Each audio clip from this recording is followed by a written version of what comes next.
Hi guys, it's Kelly Latevola here, and I'm back with another video for Neat and Tangled. Today we're going to be using the Have Courage set, which while I love the little ginkgo trees in it, I love the sentiments even more, even though I didn't use them today. And then I also used the Happiness stamp set and the matching die. So I am working on Canson watercolor paper. I'm stamping these in Barely Beige ink from Simon Says Stamp because I wanted to do some no-line watercoloring. So I'm just stamping the leaf portion of it. I don't need the stem. So, and I'm only using one of them. There's a very large one and a smaller one in the stamp set, and I'm just using the little one. I did stamp this multiple times because the Barely Beige ink is really light. And I think total I stamped it 3 times each. And like I said, I just never stamped the stem. So I had this idea for this card almost as soon as I saw the release. Basically what I want to do is I want to do watercolor the leaves, but then I wanted to build them up behind the little happiness die. So here I was thinking I was going to do it like a more controlled way. So put down very minimal water. So there's just like a sheen and then just kind of drop color in. I ended up using a little bit more water than I originally anticipated because I just had a really hard time gauging how much I needed.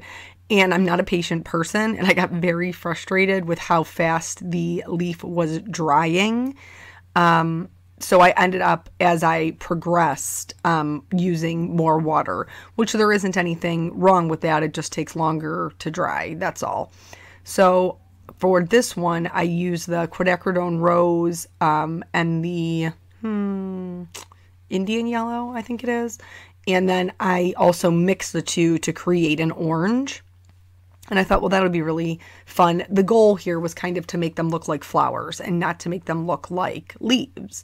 So I thought, well, you know, that'll be a good color combination. Eventually, as I went through and did it, I added in some green as well.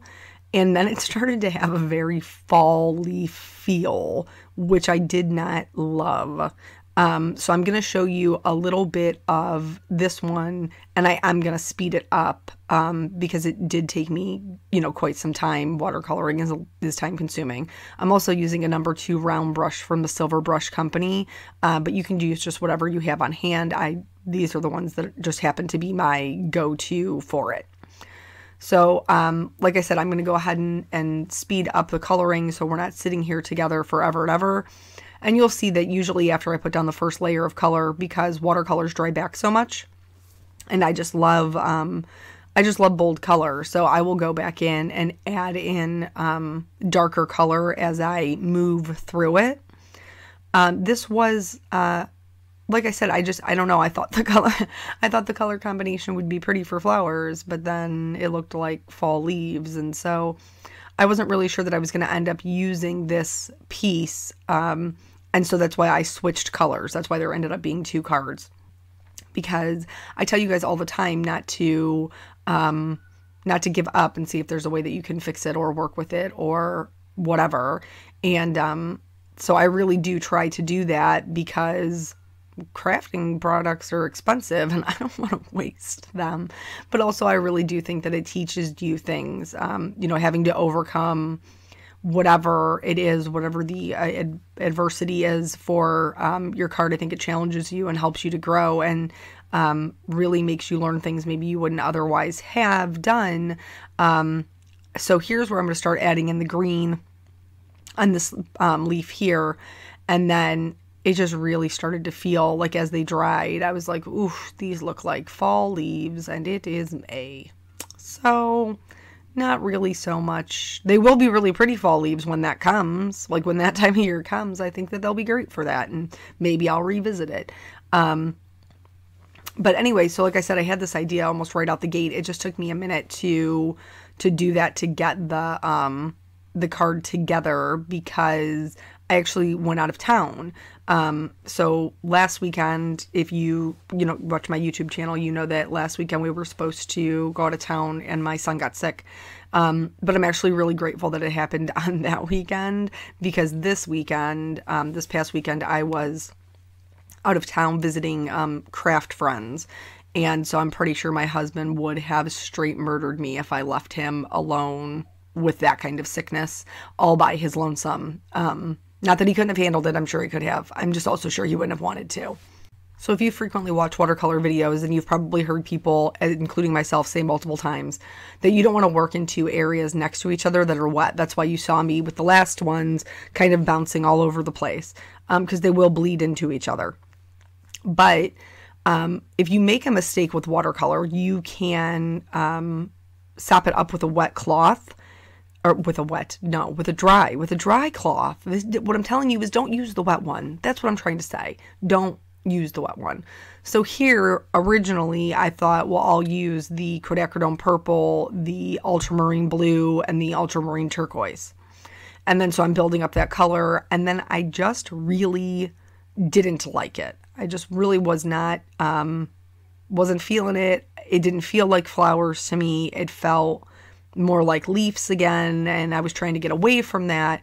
So I had a slightly damp and a dry baby wipe that was sitting next to me on my, like I have a little drawer that's next to my desk, and it was sitting in the drawer. And so I grabbed the one that I thought was dry, because the slightly damp one was dry on one corner. And so when I go to pick it up, which I did the first time, it was fine. But then, like, as I blotted it more, because I had that damp area, it actually just kind of like splotched it around. So I went in with the number 8 round brush, and I wet the whole area, and then sopped it up with the dry one this time. But I noticed that the color really stuck to the ink that I had put down, which I think will maybe be a cool technique for another time to try. So I'll revisit that. But watercolors are really forgiving. So if you have something that you don't like, yeah, please don't give up. Just blot it up with a dry, clean paper towel, and then just try again. So I did have some fuzzier edges because, you know, I picked it up with the wet one and just smushed it all around. But ultimately, you can't see it at the end, you know, with the card. So for this one, what I ended up doing was the quinacridone purple, the ultramarine blue, and the quinacridone rose. Why is it so hard for me to talk? Rose. What? Anyway. So yeah, so again, I'm gonna speed it up just so you can see a couple of the different colors, because since I did do 6 of these, it was really time consuming. When I did this one, I paid less attention to any sort of pattern, and I really just kind of dropped the color in. I did go back in with just like the tip of my paintbrush and make sure that the color spread all the way out to the edges, because I am gonna die cut these. If I was doing this in a 1-layer piece, I would not even have paid any attention. It would have mattered to me how the edges looked, but because I was going to die cut it and it was going to have a very defined edge, I wanted to make sure that the color did go to the edges. So it has been, we're finally into May. This has been the perpetual winter, just never ending. And so finally we are into some nicer weather. Hallelujah. I mean, I'm just was so over the cold weather. If it comes back again, I'll seriously cry. I'm not being dramatic. I really will cry. So now these are all dry, and I didn't want to give up on them. I didn't want to give up on my fall leaves here. I thought that there was a way that maybe I could make them look like more flowers. So more like flowers, not more flowers. I don't know. Talking is hard. I don't know if you realize that, but sometimes when you sit down to do a voiceover, because I do talk the whole time. Yeah, sometimes I'm just like, I'm not restarting again. Not for the 3rd time. I'm not doing it. So I'm using the die, but I cut them apart because I stamped them so close together, and I don't want that stem to cut through the rest of my flowers. So I cut them apart, ran them through my Big Shot. And then here's how I'm going to try to make them look more like flowers. I picked an RV04, which is a very bright pink. And then I'm just going to add a little bit of detail onto the leaf. So it kind of changes the look of them a little bit. So I did the pink, and then I thought I would go over that with just like a white line. You see that a lot in like violets and things like that.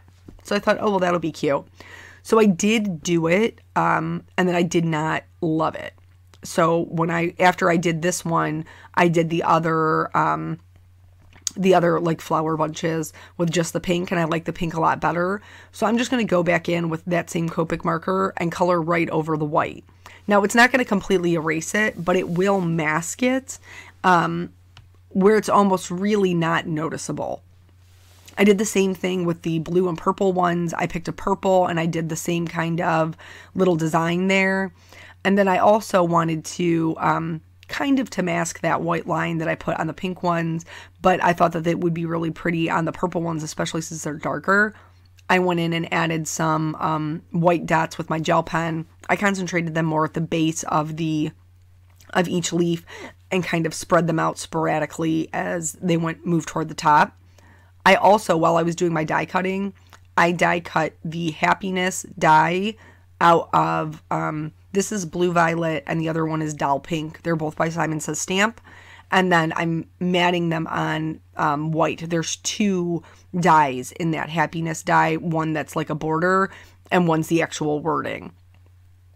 When I'm doing flower arrangements, I always really like to put Tombow multi-glue just a little bit on the back. And then I kind of tap it with my fingers until it's just tacky. This particular glue, when it dries, it's repositionable. And then I like to use that to try to figure out how I want to organize my bouquet, and I don't have to chase everything all over the place. For the rest of the sentiment, I used the same colors. I just white heat embossed the sentiment from the stamp set. So one of them says, happiness is watching you soar. I have a girlfriend who's kind of challenging herself to do some new things, and I thought that that would be a really good card for her, because I am so proud of her for just putting herself out there and being really brave. And then the other one says, happiness is having a friend like you. I'm actually going to cover up the heart. I'm going to position the second part of the sentiment over the heart so it's a little bit closer to that happiness. And then I'm going to pop the whole thing up on foam tape and add that right over my little floral bunch there. I did them two different ways. I actually ended up preferring the pink card, even though the purple is how I had originally saw it in my head. I think maybe with the purple I'm missing that green, like those green leaves to break up a flower bunch. So here to just, kind of finish them off, I am putting on some clear sequins from the mixed clear sequins collection from Neat and Tangled. And then I always fill mine in with some glossy accents to make sure that they're nice and secure. The last thing that I did was I covered the colored cardstock with just some clear shimmer so that it gave them a little bit of something else. Now, when you're looking at it, it is making the paper darker because it's damp, but they do lighten back up to their regular color. So this is both of the cards. I hope it gave you a little bit of inspiration to maybe try something different or see your stamps differently. Thank you guys so much for joining me, and I will catch you on the next video. Bye.